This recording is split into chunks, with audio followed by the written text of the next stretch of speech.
We are back at it again here with another video with Invest for Tomorrow. To all the first time viewers and investors, welcome to the channel. To all the subscribers, welcome back.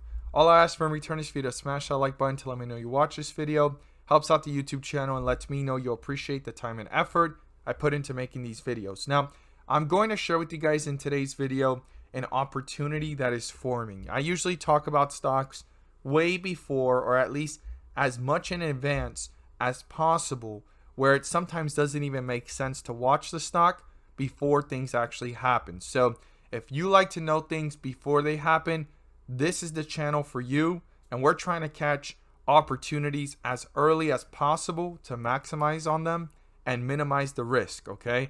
So that's what it's all about here. So I have a stock to share with you guys that is one of the top possible stocks to squeeze. And even if it doesn't, based off analysis ratings, the technical setup, and where the stock currently sits, it is still looking like an opportunity to the upside based off analysis ratings, plus the possible squeeze opportunity because of its short interest. So we're going to break it down and we're going to dive deep into this. But before we do, let me share with you guys the 2 home run opportunities I mentioned this morning over at the Discord, and we're going to get right into it. So the home runs of the day were spectacular. What a great way to start off the week, even though the S&P 500 index continues to pull down lower and portfolios are currently in the red. We keep active and we'll continue to look for opportunities every single day. I managed to find 2 home run opportunities this morning that I mentioned over at the Discord. And if that's something that interests you and you want to become part of, you're more than welcome to join us. The link is down below in the description to the Discord. And by joining, you'll become part of a growing community of investors all looking to learn and grow together. So I mentioned BLU, HEPA, ATER, and EFTR. Now, EFTR and HEPA were our worst performers, 3 to 5% and 5 to 10%. But our home runs of the day were spectacular, guys. We caught ATER after I've mentioned it since it was at $7. And I had stated it's nearly doubled, but it's looking like an opportunity today, just in case it short squeezes or continues to have those short squeeze runs. And it was sitting at $13.64 when I mentioned it before the bell, and it took off to a highest point of 50% plus.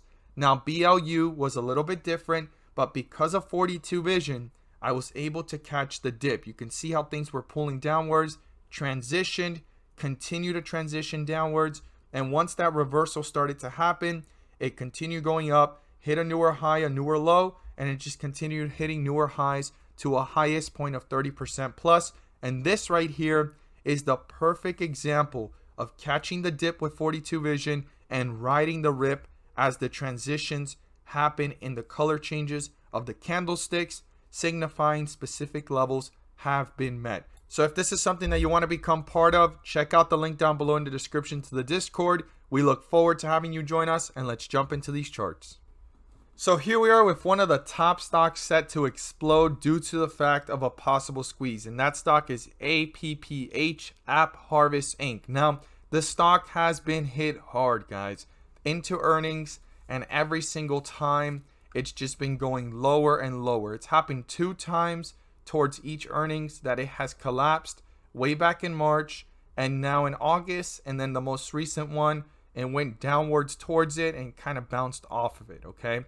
Now, this one's currently trying to bounce off of it, and it's pulled back down, and it's near the 52-week low. It recently hit its 52-week low, and that's what makes this one very interesting. And it could go towards it, probably test it, or probably even break through it if things get weaker, and it may not even touch it, right? But the worst case scenario is that it could pull towards it or a little bit below it.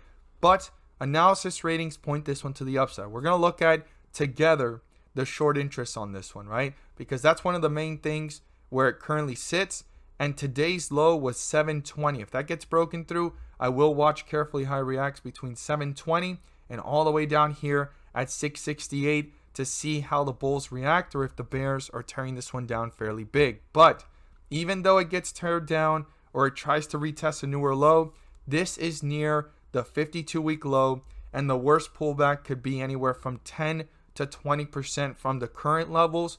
But the cool thing is that if this was to short squeeze, it's going to be tremendous.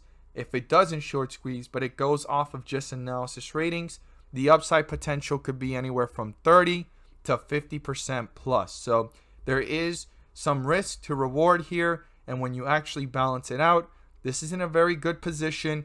And I look forward to seeing your thoughts on this one. Have you heard about it? Have you done any research on it? And how do you feel about it when you do your research? Or if you already have heard about this one and you've seen it, but you maybe overlooked it, or you're actually in it testing it out, because APPH is an opportunity for the long run and the company's mission is quite impressive. So let's go ahead and look at this together. So the first thing is short interest, right? We're going to look at two different datas and locations, 25% and the short ratio, which is days to cover 8.45. That's pretty high.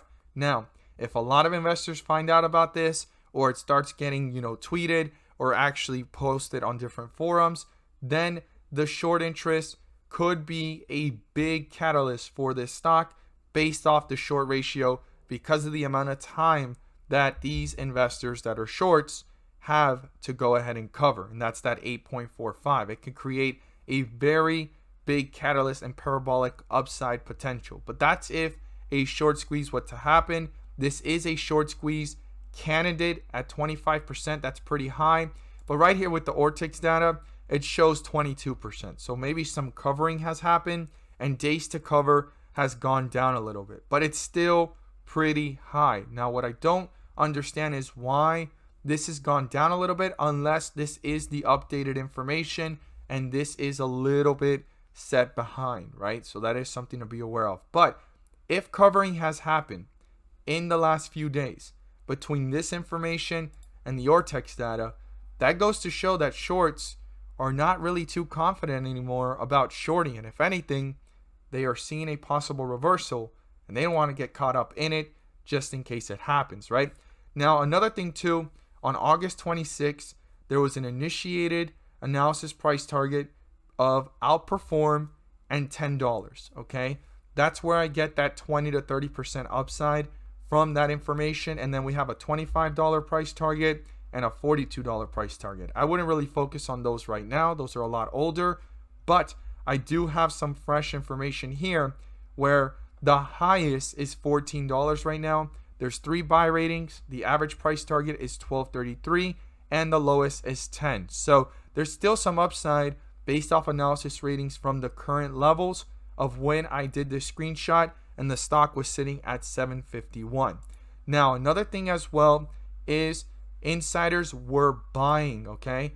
They actually bought back in August once that price target was initiated on the 16th, right there, the president and one of the directors. They didn't buy a lot, but that's still a huge amount, because you could see how many shares they hold after the transaction, to the point that one of the directors did their first buy. As you could see, that was their total amount of shares, and the president added to his stake of 1.5 million shares. So that is still pretty interesting.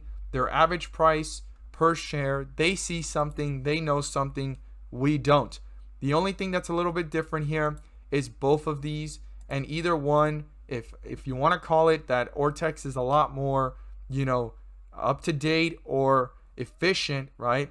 Or fresh news, well, Ortex might be correct, and some of the covering has already started without even a short squeeze happening, because some of those shorts have closed their positions either for a profit or they decided to cover and get out before getting caught up in a possible squeeze or upside movement. So the stock has a few key levels to break through if this wants to go higher. And the first one is 772. Then we have 819, 820. And then the highest point up here, 884, for this to reach newer highs and new resistance levels after collapsing in that earnings report and falling to the 52-week low and trying to bounce back up. I look forward to seeing your thoughts down below on where you see this one going. And I know that sometimes I talk about stocks a little too early, but that's what it's all about when it comes to maximizing opportunities. You want to know about it fresh and early, have time to do DD, and start positioning yourself to prepare for the opportunity that is to come. So I know it's a little early. This might pull back a little bit more, or it might just consolidate within these areas. But all the data is pointing to an opportunity regardless of a squeeze or no squeeze based off of the overreaction of the earnings report. that sideways action near the 52-week low and analysis price targets still point this one to the upside. As always, thank you guys so much for watching, and let's make some money.